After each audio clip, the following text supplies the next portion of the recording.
Carrefour de l'Odéon sur France Musique. Frédéric Lodéon.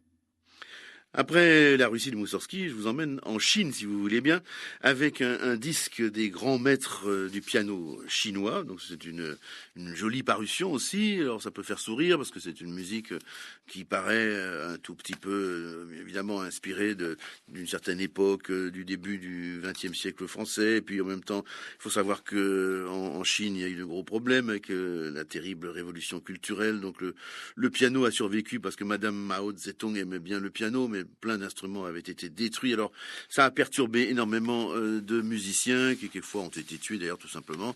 Mais certains ont résisté et ce disque-là nous propose ces maîtres chinois. Et par exemple, Chu Wanghua, qui était un personnage extraordinaire, qui a commencé déjà à jouer très très bien à l'âge de 14 ans. Et il a étudié le piano au conservatoire central de Pékin. On dit Beijing maintenant. Il y a pas mal de choses qui ont changé. Et puis après, il est parti en Australie. Il a fait des études à Melbourne.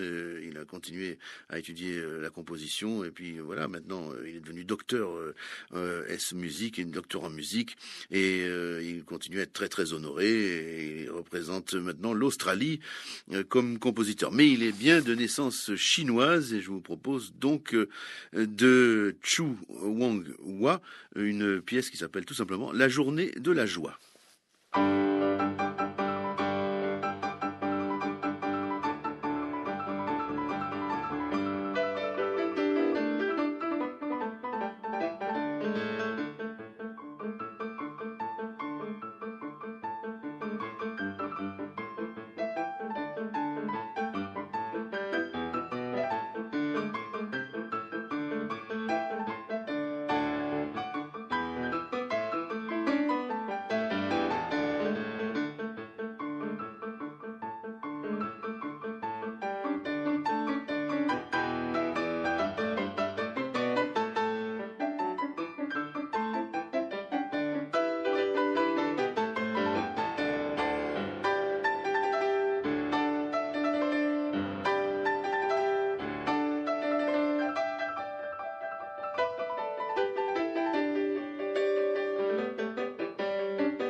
Avec un glissando plein d'enthousiasme vers la fin, la journée de la joie de Chu Wanghua par Bin Wang, qui est née en Chine. Elle a obtenu les plus hautes mentions au Conservatoire national supérieur de Xi'an, de Pékin, Beijing, pardon, comme on dit aujourd'hui, et de Shanghai, comme il faut dire.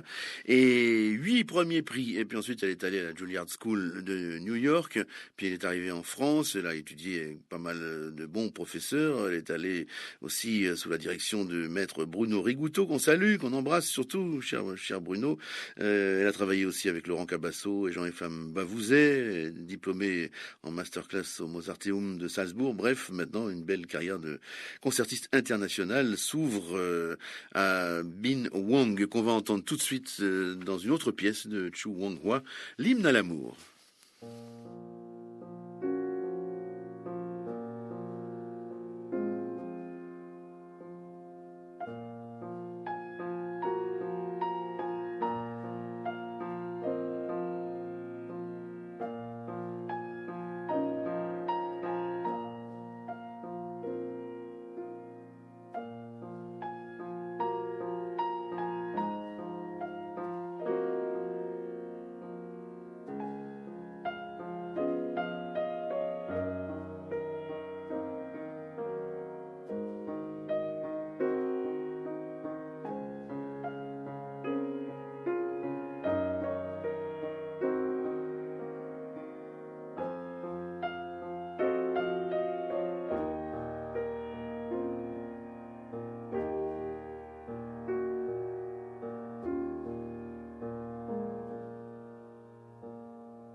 l'hymne à l'amour de Chu Wanghua, toujours interprété par Bin Wang.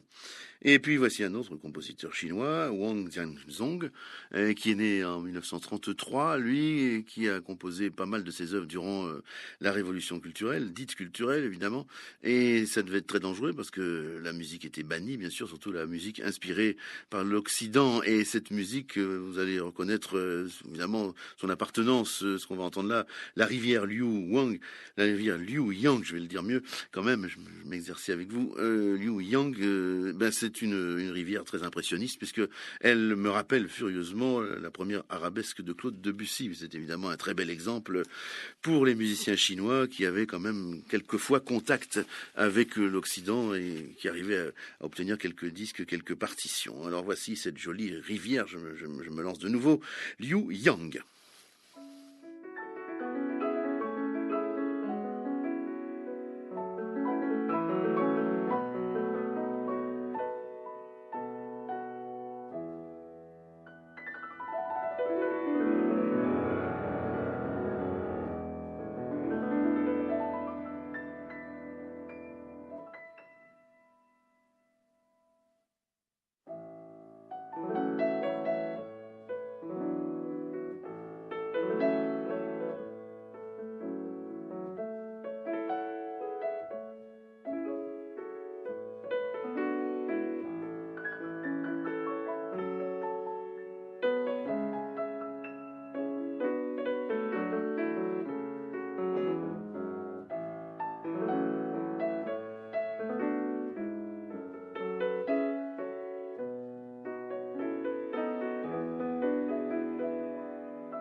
La rivière Liu Yang, j'ai bien dit, Liu Yang, de Wang Jianzhong, interprété par la pianiste chinoise Bin Wang.